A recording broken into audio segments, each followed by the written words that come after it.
Welcome to the next episode of the Breakthrough Autism podcast. I am so excited to have here today Dr. Kendra Thomson, faculty at Brock University and also scientist at CAMH, doing such important work in our community. Welcome, Kendra. Thank you for being here. So, Kendra, you've done so much in your career, starting in Manitoba, coming over to Ontario, working at community level, within academia, and really imparting so much goodness into our community through ABA. What gets you excited about ABA? Why ABA for you? Oh, that's such a great question, Nancy. I think for me, it's just the generalizability of the science to so many different facets of life. So the way I was introduced to ABA was actually in a skating rink. Yeah, so I was a young figure skater. I was on a competitive team, and they had hired a sports psychologist who happened to be Dr. Gary Martin, who's a behavior analyst, and he did all kinds of behavioral type work with us, self-monitoring, data collection, pre-game planning or pre-routine planning. So I was introduced to ABA in a very broad sense. So I've kind of really appreciated the different aspects of the community where ABA can help, promote positive development, as well as help with things that are challenging. So yeah, just the diversity of our science, I think, is so interesting to me. That's amazing. I did not know that. So you went from figure skater to professor.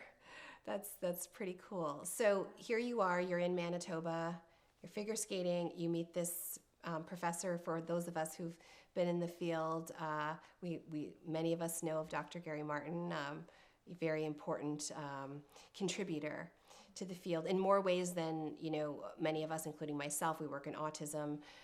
He's extended his work well beyond that and into places like sports, which is amazing. So here you are, you're getting acquainted with this thing. Some of us, like back in the day when I started, I didn't even know it was the ABA. I was just, okay, great, working with this kid with autism. This is kind of cool.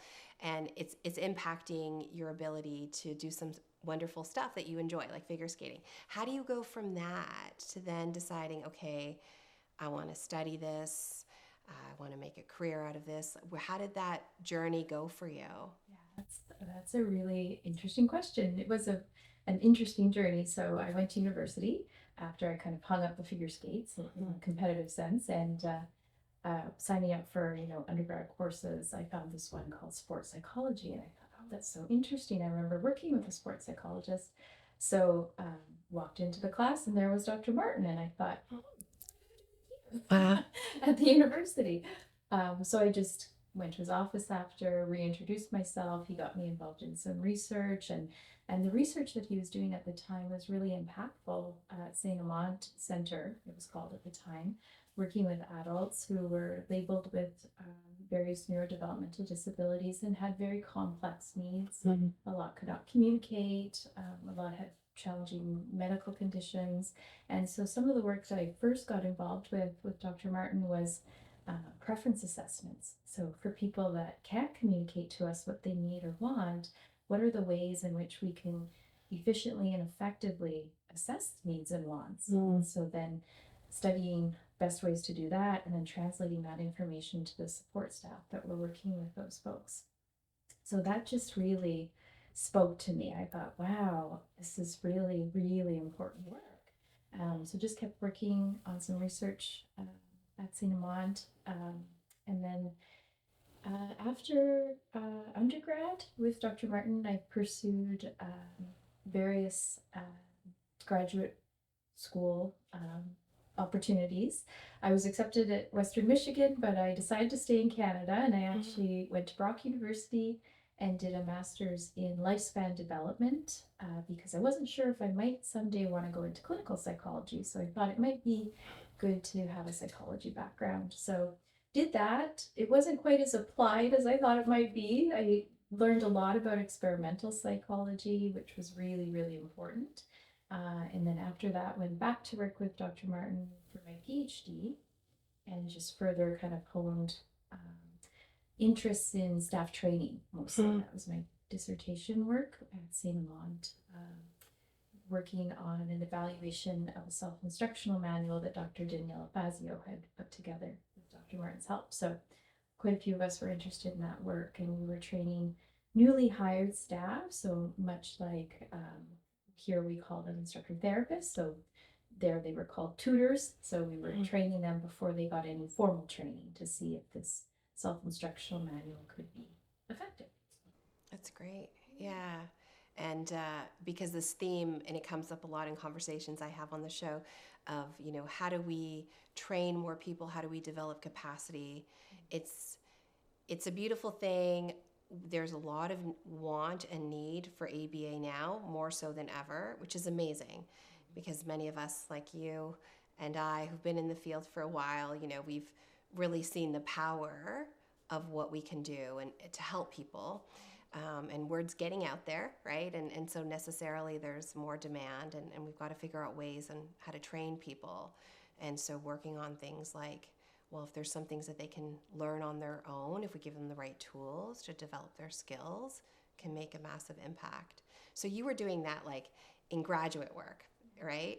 So you were going back, you're one of the few people actually that I've spoken to who've done graduate work in ABA, really, it's different now, but I'm saying, any of us that have had established graduate educations, let's say in the past, maybe 10 years prior, most of us had to go down south to get our educations if we wanted to get it specifically in behavior analysis.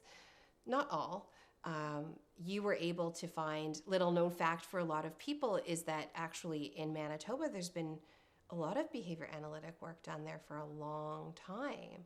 And you found this group of wonderful professors to learn from. Yeah. And then you make the decision that you're going to come back to Ontario. So what drove you back here? That's right. So I was working clinically at St. Amant in the autism program, which was funded by the government. And that was very meaningful work. I really, really learned a lot, sort of putting what you learn in the class and from textbooks into practice. That was a big kind of transition, I think. But I also really missed research. I really loved research, and I thought, well, I could continue to work clinically, but this postdoc opportunity came up at York University with Jonathan Weiss. And a friend had sent it to me and knew that I was sort of interested in the potential of a postdoc fellowship, and I applied, and he for some reason took me, and I moved back here and got a lot of experience working with children and families that were labeled with autism, but also had potential co-occurring mental health challenges. So that was really meaningful, and I also got experience in randomized control trials, which was really different than single case design, which we're used to using in our science mostly. Yeah. So that was a really neat opportunity. And right after that, the position at Brock came up, applied for it on a whim, and I've been there ever since. Amazing. So, you've spoken about research, and really cool thing about our field is that really the research we do, that's the applied part of applied behavior analysis, is so driven by the needs in the community and what we see as real world problems, right, that we're looking to develop solutions for. So what excites you about the work that you're doing, the impacts, the questions that you're asking to help the community? Right. So I try to always formulate research questions based on what we know from the literature, but also what we hear from our community partners. Just like you say, what are the real world issues or problems that we might be able to contribute to through research? And I also try to involve my students wherever possible in terms of what are your interests and how can we come up with a study that might be meaningful to you as well as the community partner we're working with. So I say that our lab is for files. So most of the work that we're doing is in a community agency or connected to some kind of community partner. And most of the work that we've been doing has been evaluations of effective, efficient ways of training people who are supporting individuals across the lifespan, really, children with disabilities, adults as well. I'm also really interested in how our behavioral training principles can generalize outside of behavior analysis. So we've done various studies looking at BST for training clinical psychology graduate students, for example. So if their baseline is, here, can we get them up even further in terms of their implementation of various manualized interventions that are based in other frameworks like cognitive behavior therapy. So that's been really interesting because I get to talk to people from outside of behavior analysis, and then that also, I think, helps to spread awareness about what behavior analysis is or what applied behavior analysis is. And sometimes the science of it might not be as clear to some people until you're able to sort of demonstrate it. So Absolutely. And the idea that it can be used in so many different facets, right? To help solve issues, right? Like training. What are some of the important things for people to keep in mind when it comes to training? Since you've done a lot of work in this area, even as a graduate student, and it's something really that is, I'm very passionate about it because it really drives, like within the autism community, which is the community that I work in. It's really an indicator at the end of the day of quality, right? Of care, of treatment. You really, really rely on good training because at some point people are going to be in positions to implement things, and there's not always going to be somebody who has, your 10 years plus experience or whatever, right? But you've imparted things onto them. So what are some things that are important? We have, clinicians that watch and even parents that need to understand, okay, how do I make sure I have a good team? What are things that are important to keep in mind when it comes to training? Yeah, that's an excellent question. So one thing that we always try to keep at the forefront when we're doing research is like I mentioned before, having the partner, whether that's a clinician or a group of clinicians or parents or whomever we're hoping to support, having them guide what the targets for the training should be. So what is important in that setting. We won't come in and say what we think is important. We'll give options, what are the most important skills that you feel your team needs to learn or you feel that your family needs to learn. So that's super important. Also, efficiency is important. So a lot of times some of our evidence-based training takes a long time. So we're always thinking about how can we make this more efficient while maintaining the efficacy and effectiveness of the training. So those would be probably the two main things we keep in mind. And then because we are from the science of behavior analysis, we think about social validity. So what did the consumer of that training think about it? Was it helpful? And can we and others and they report that there's a difference in what they're doing? So in other words, do they find the training to be meaningful? That's good too for even clinicians, in terms of, because we sometimes get stuck in, which is important. I'm not undermining the importance of this, but okay, I need to teach X, Y, and Z. These are the techniques. I need to get them up to a certain level of proficiency and, make sure they're implementing it correctly. All that stuff, super important. And we don't want to lose sight of, the people who've actually experienced it. Like, did you get what you need? Check in, see, if there's things, did I miss something? Right. That's often a step, because if we just see that we think it's working, okay, we're good here, right? But we might not be seeing something. So very, very important things for real world people to keep in mind, right? As we're, doing our best to ultimately, what this comes down to too is to be able to help service like more people who are in need of the wonderful things that we can help them with. That's right. I think for me anyway, it's about building capacity and sort of working ourselves out of the picture. How do we empower people in the environment to have these skills to support people in ways that are meaningful to them. Absolutely. That's wonderful. Really important work. And then you've got another hat that you wear So you're working at CAMH doing important work there. Tell me about that. What type of work are you doing there? Right. So I've had this really exciting opportunity to be a scientist in the Center for Addiction and Mental Health. It's a specific center. It's the Azrieli Adult Neurodevelopmental Center that's directed by Dr. Yona Lunsky.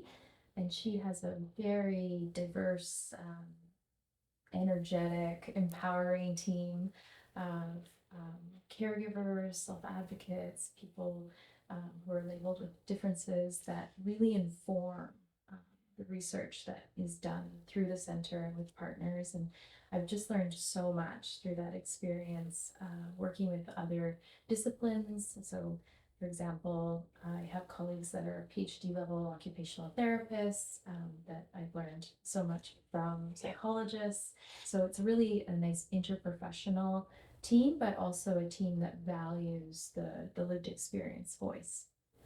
That's great. And so with that, I mean, this is something that is really important, I think, to the evolution of our field and also, again, for the clients we serve. So, and I use autism as often as examples because that's the community I work in. But I never think, we are the end all be all. I don't have all the solutions for every individual on the spectrum or their family. I've got a bunch of solutions, but depending on each child's needs, there's a lot of things to consider.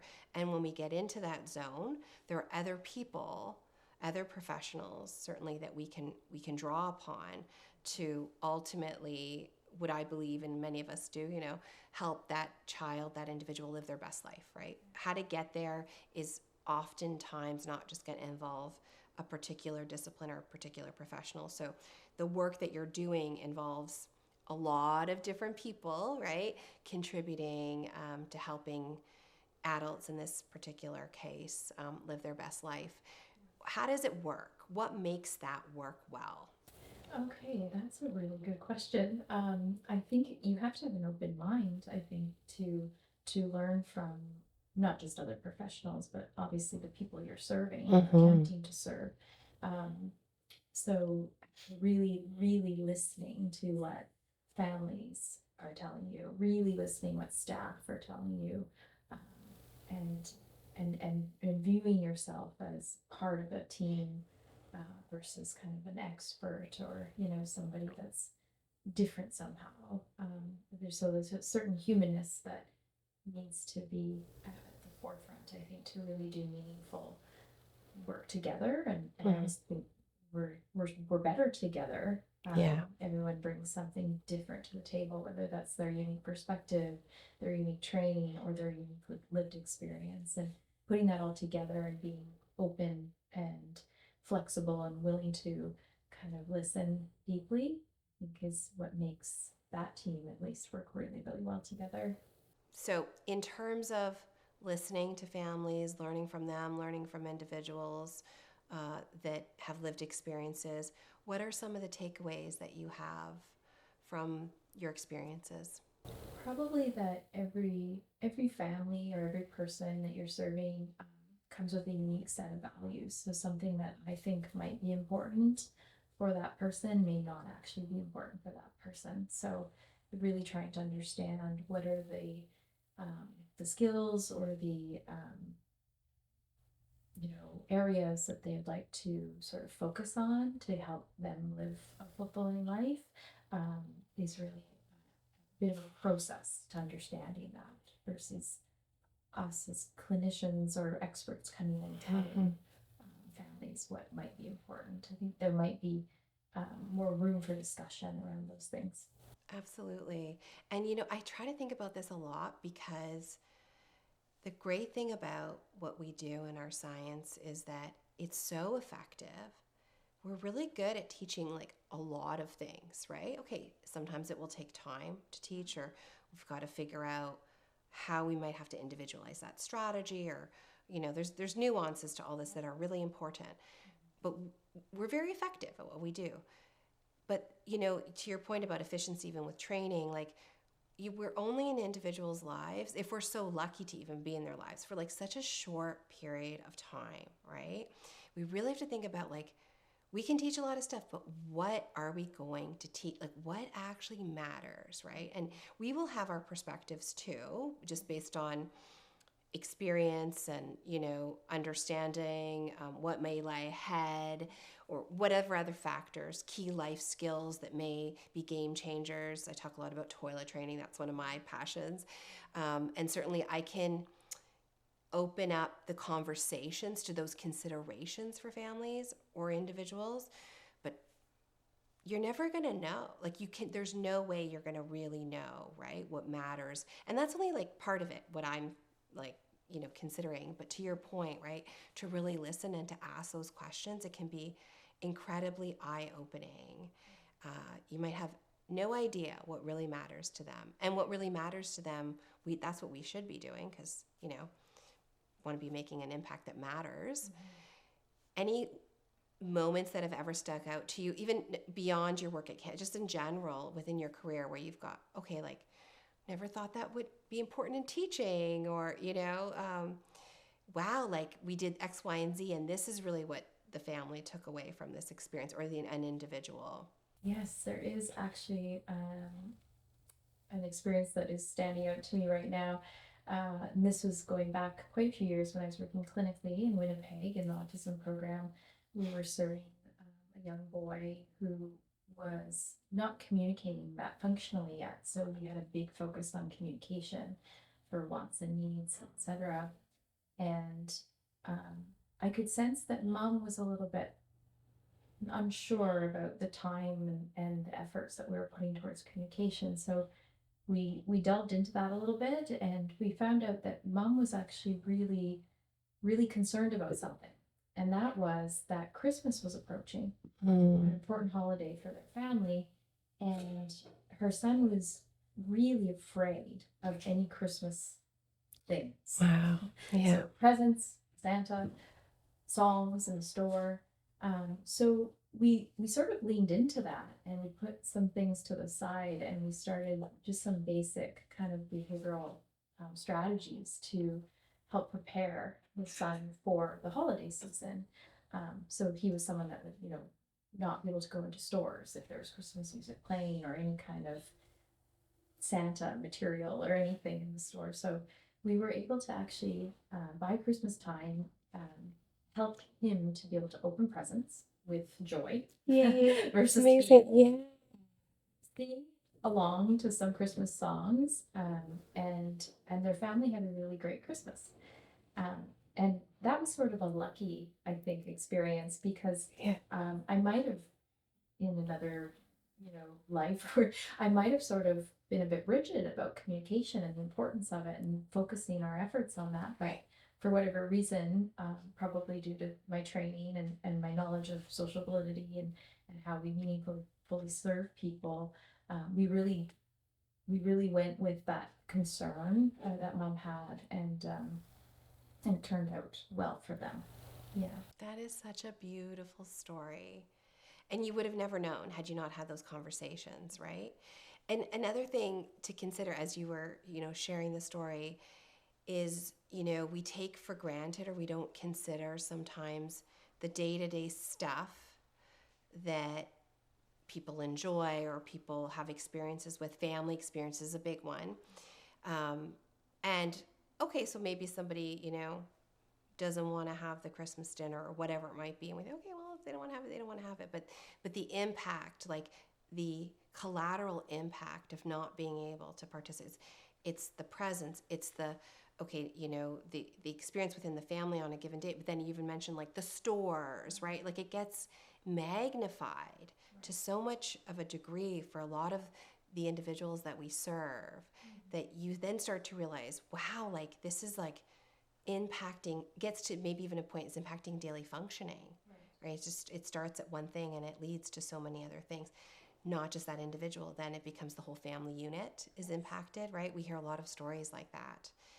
And the amazing thing is then if you go back to, okay, we're really good at like simplify, like bringing it down to what do we need to do, like the basics here, right? You can put a couple, we consider basics, just stuff that we've been trained in, but some key strategies that you can put in place And then you go from that to him opening the presents, what you said is so beautiful, like with joy, right? That's such an amazing thing. And we would have never like, oh, who's going to like write a program to open presents for Christmas? Like no one's thinking about that. That's the parent or whomever having those conversations. Yeah, and I think part of that also was the family wasn't necessarily aware that we could support with that. Right. So those conversations really were necessary to determine what was important and what was causing distress outside of our quote unquote early intervention sessions, right? We see what we're working on, but there's a whole other life that the family and the child we're serving leads outside of those sessions. So having more insight into how things are going outside of that time is really important. To your point about the family, this often happens actually in my day-to-day practice when I'm talking to families. If you just ask them the question, what are your goals? Which we do. That's an important question to ask. We ask the families, we'll ask individuals. For some of the teens that we serve, if they're able to share, then we ask them too. And they can come up with some stuff, but they're only coming up with what they can conceive to be potentially possible within ABA, right? Their go-tos may be things like functional communication, the life, all that stuff. Super important.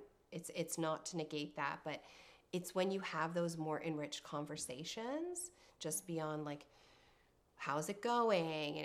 What's happening in your day-to-day lives, that other stuff come up, and then we can lead to those conversations. Because I've had those conversations with families like, oh, he's having trouble with that? Like, we can, one of the ones, there's different ones that stick out in my mind too, but like, he won't go to Canada's Wonderland, right? Oh, okay. Do you want to like work on that? It's coming up and he might enjoy it, and it's a big thing. He's got other siblings, and the siblings want to go, because then the whole family can't go because, only one person can take them, and it becomes a whole thing. And they're like, you can do that? It's like, yeah, sure. Sure, why not? Exactly, right? It's really amazing what can happen through that experience of just taking the time to, talk to individuals, for sure. I think it also highlights how important trust and rapport is between clinician and person served, really, whether that's a family member or staff. If you can foster that trust and communication, then you're more likely to learn about what is truly important or what would truly make a difference. It's so true. So this is another piece often I get questions about from families, right? They're seeking services and they're trying to figure out, how do I pick a provider? This is it's a tricky question for families, right? Because we put a lot on them to navigate, figure stuff out, right? And at different stages in their child's development and life, and they're trying to do the best they can, and it can be really overwhelming. So, one piece that's overlooked sometimes is actually, and I will say, like, you have to have the trust, the rapport, the communicate. Like, when you're looking for a provider, look and talk about what are the opportunities for communication. It's not just the technical stuff, right? You have those conversations up front. You can ask any prospective provider any questions, and you should. I strongly encourage that for families. Have a bunch of questions and ask different people and figure out. So that's one, right? Like the communication piece. Other thoughts that you have, because you've also experienced the lifespan, right, of services. If families were coming to you, or sometimes even potentially like individuals may be coming to you saying, I'm looking for, help, let's say in mental health sector, whatever it might be for them. What would you say to them in terms of, how do I find the right person for me, professional? Yeah, that is a really good question, isn't it? And I think there is something deeply personal about receiving services, and I would likely talk to that person or family about, how comfortable they are, as you said, with sharing concerns, with communicating concerns, and how how their values and goals align with maybe that provider or person that's supporting them. So if there's differing ideas, those things can be worked through to an extent, I think. But most families probably have a pretty good sense Yes. when they meet somebody if it will be a good fit. And I think they should likely listen to that. It's not very scientific, but likely listen to their instincts around, would this be a good fit for my child, or my adult child, or whomever it is that they're seeking services or support for. Absolutely. I say that often. Like if you've got this gut, there's technical question, other things you can consider, which we'll talk about too. But there is, like, is this going to work for you guys? You have that feeling, and that's okay to think about that. It's important to think about. We all do that, when we're deciding all sorts of things. If I'm, getting like personal training or something, you have to have, like, it's got to work, right? There's a human element to all of this as well. And especially in our field, because it's deeply personal, right? It's a lot for families to come to professionals. I always think it's such a privilege, actually. Like, and I really carry the responsibility too, that if a family's asking me for services and trusting me with that, then there has to be a professional, good, strong relationship. Yes. That is for sure part of it. Another thing I know Kendra, you've worked tirelessly on this. I've really admired you for your work on this. Is the pursuits that you've helped, and I know it's been a team of people, not just you, but towards our field, getting professional regulation in this province. Big deal. Sometimes we have American viewers that watch too, so for them it would be licensure, which many states have. Here in Ontario, we call it professional regulation.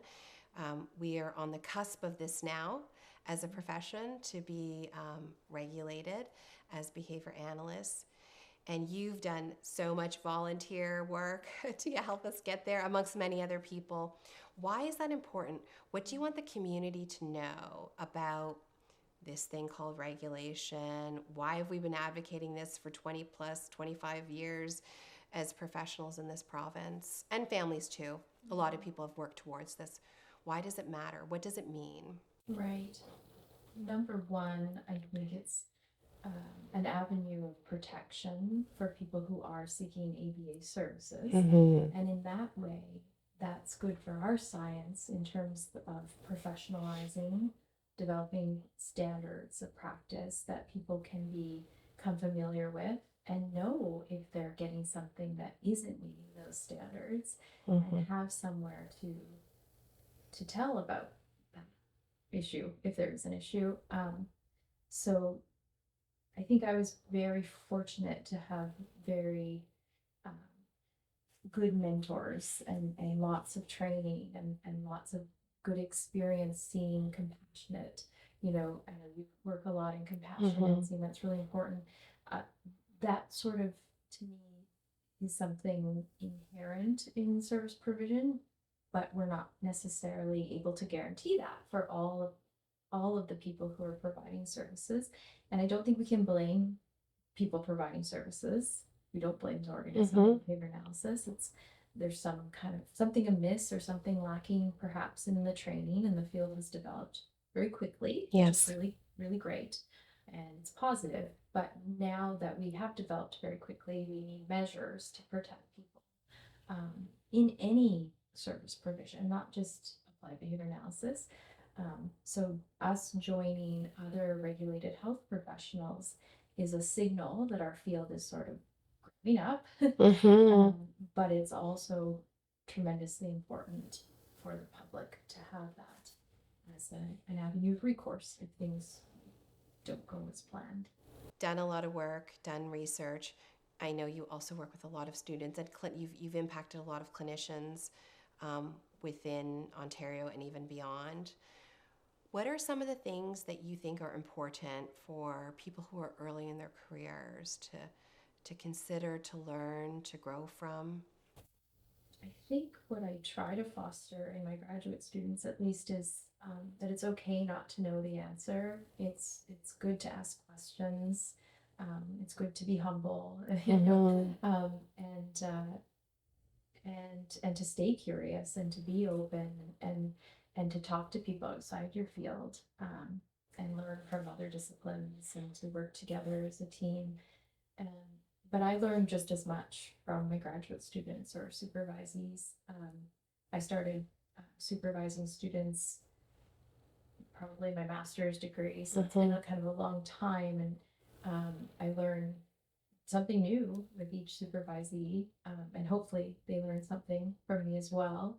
Um, but it's just, yeah, it's a real joy for me to watch students kind of evolve and learn and light bulb moments and accomplish things like theses, which are a tremendous amount of work. So Yes. That's so great. The staying curious, critical thinking skills, all those pieces, it's such an important skill to develop very early on in your career because you don't know what you don't know. I still don't know. I still ask, I still have my phone of friends. I still ask questions all the time. And in fact, not having that skill can lead to serious challenges in people's careers, right? And one of my mentors, Dr. John Austin, who works in organizational behavior management and is, an incredible developer of leaders, I would say, across many disciplines. I mean, I've learned a lot from him, but one of the things that I often think about when I'm training people, to your point, is he says that actually the skill of being able to ask a question, it's tricky. A lot of people, it's an underdeveloped skill, especially with people who do supervision. Interesting, right?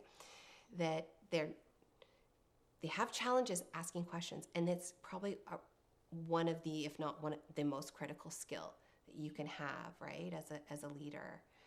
And you get them for the period of time that you get them in order to mentor them in their studies or beyond. And then the learning doesn't stop. Like it you can't freeze time, right? They have to keep progressing. The field keeps progressing, right? So to have that, impart them with that early in their careers, just to keep asking questions is a really key thing. Really, for anybody who's watching, like professionals who are looking to grow, families too. If someone says they got all the answers, might be a red flag, right? Yeah. It's okay to say, and even back to her points, even about collaboration, that's where referrals to other professionals come in, and it goes so much beyond that. So within the studies, you're helping students, you're helping a lot of graduate students. I've been there myself as a student, and beyond, and field work, and you have people doing work in community-based settings. Like, this is real, right? It's tough, right? Like, we talk about all the greatness of behavior analysis and the impact that we can make, and the incredible stories, like to be able to enjoy Christmas with your family. It's a beautiful thing. To get there, though, there is a lot of things that go on in the background, and persistence is the thing I think about often within our field. How do you help students, clinicians, what would you say to them to work through those things? Yeah, I often try to focus them on the process versus outcome, because it can be really easy to focus on an outcome, especially when there's sort of a clear ending to something, like a master's degree, and what we can learn from the process. And mistakes are okay. That's an opportunity to learn, and just to continue learning and to try to further your development in whatever way you can, and that doesn't have to be from me per se. That can be from lots of other people in their lives. So yeah, just to kind of foster a love of learning, and it can be tough though, and when you're getting down to those last days of trying to write your thesis, you got your data, and you're just about there, but you're so far. I try to keep encouraging and power of reinforcement, and I try to keep an open line of communication with students. So if I sense they're struggling, I try to check in and how can I support you. And I think my supervision style will continue to evolve as I as I work with more students, and but for now, that's the way I do it. That's great. Process is good because, we have a lot of delayed outcomes, whether you're studying or whether you're working even with the clients that you work with, the kids. Sometimes, it can be a year, 2 years, whatever, depending on what you're working on. Toilet training can take, it just depends. Some kids get it right away. Some kids take longer, and that's okay. But to just keep taking the steps, right? You just chip away, and if you can just get to the next one and go from there. And that is definitely a skill when you're studying, Yes. for sure. Yes. Yeah. Breaking things down, just like we would for teaching a skill to anyone, breaking those sort of big tasks like a thesis down into manageable steps, I think is helpful. You don't know until you're in it, right? So if you seek those opportunities out within your communities. There's opportunities for mentorship or, other experiences that you may be able to have. That's another good thing about the field growing, is that there's more and more opportunities for people, especially for those who kind of take the bull by the horns and just ask. Right.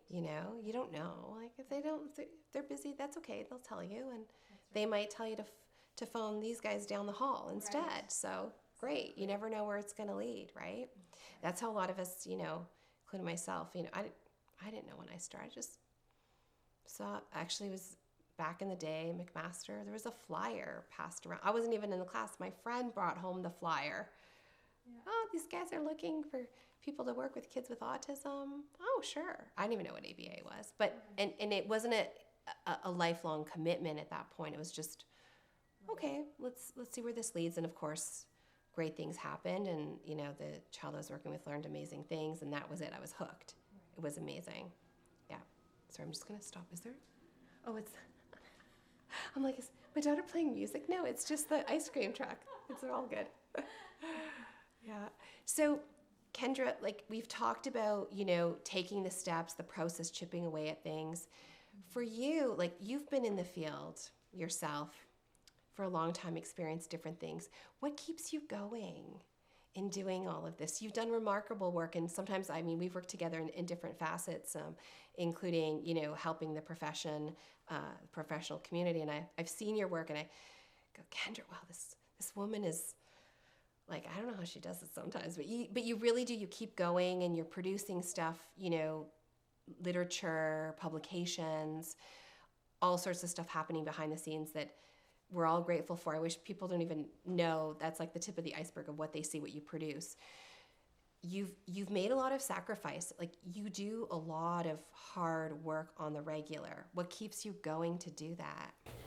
Well, first of all, it's very kind, Nancy, and right back at you. Yeah.